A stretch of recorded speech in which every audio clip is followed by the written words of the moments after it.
How are you? Just want to start by saying what you did in the House. Yes, look, the House approved a motion which allows all of the submissions that have been made by the New Zealand public on the principles of the Treaty of Waitangi Bill to actually be considered as part of the record of that bill, even after it is reported back to the House. Why was it important to do that? Look, actors always said it was important for New Zealanders to have their say on what the treaty means. You know, does it deliver equal rights for New Zealanders or different rights? And we heard, over almost 300,000 New Zealanders made submissions. So it was really important for ACT to make sure that their voices actually were a part of the permanent record and actually part of this process. Why the change over the past couple of days? Because your leader indicated that there was a timing issue here and that it needed to get back to the House, that sort of thing. So was happy to go ahead with that process. Why the change? I wouldn't say there's a change. I mean, you're definitely right. There is a timing issue. Obviously, select committees have to report bills within a certain period. And once they are reported to the House, any submissions that haven't been tabled and released actually don't necessarily form part of the record.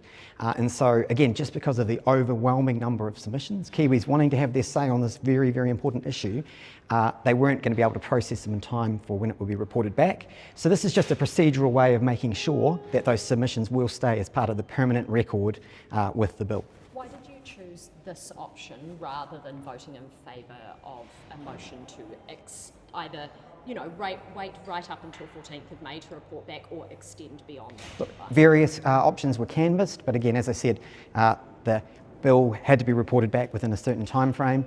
No extension was granted for that, so this was an option that seemed appropriate. Is this proper democracy? Absolutely. People are going to get to have their say, or they have had their say, but their say is going to be on the permanent record. Not everyone. What do you mean by that? Constitutions aren't being published. They're all going to be published now because of my motion. Great. Thank you. But in terms, they aren't going to be considered as part of the report, so there is still, I suppose, a loss of democracy there. Look, yes. They won't be able to influence anything. Yeah, well, as I said, look, this is an unusual circumstance. People have had overwhelmingly had their say. I think this was a kind of pragmatic solution to make sure that their say continues to be part of the permanent record. But look, yeah, it just physically wasn't possible to be able to process them all in the time. Is this unprecedented? Well, this is the most submissions one select committee's ever had, yes. And in terms of having to do this, though, in terms of a sort of... This procedural motion in the House, look, it just provided a lot more clarity to what would happen to those submissions. So, I took advice on what had to be done and I made the motion. Had you talked to other parties about it, or did this go out the blue for them? Look, we've certainly been canvassing different options, but look, yeah, it was a motion without notice, so, yeah. And what do you think on reporting back on the bill more than a month ahead of the final date? How does that impact the quality of the report and the time you have to consider all of these? Look, I think it'd be best if we talk about the report once it is tabled in the House, and obviously there's some restrictions about what I can say, so I think let's pick up that conversation once the select committee tables it. The ACT Party was pretty steadfast about having a full 6-month select committee process, though, right? So do you feel like that's been fulfilled? Oh, yeah, well, we were very steadfast about making sure people who wanted to submit voices were heard, and as I said, this is a very important issue, right? What rights does the treaty deliver? Does it deliver equal rights, or does it deliver different rights based on ancestry?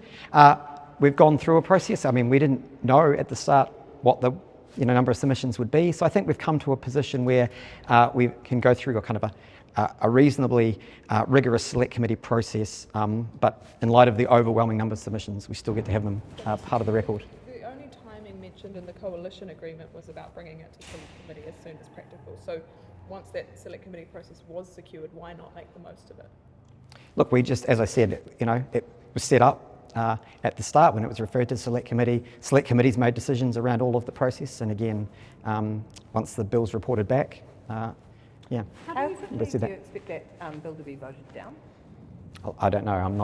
I'm not in charge of the program. That's for the leader of the House to decide when pieces of legislation come back. And can I get your reflections on the select committee process itself? You've obviously read through many submissions, sat through many hours of hearings. How do you think that process itself has gone, and how has the committee conducted itself?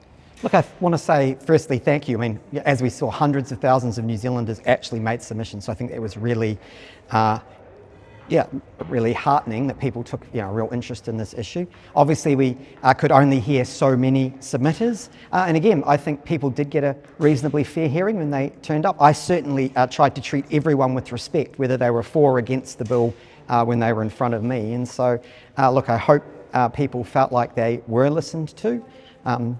But yeah, I'll leave others to comment on the conduct of individual MPs. Personally, I guess going on from Laura's question, just how did it feel to be part of this significant process? Oh, I think it's a very important question for New Zealand. As I said, ACT campaigned on at least getting this discussion going. I think we can say hand on heart we have got the discussion in the public's mind and on the agenda.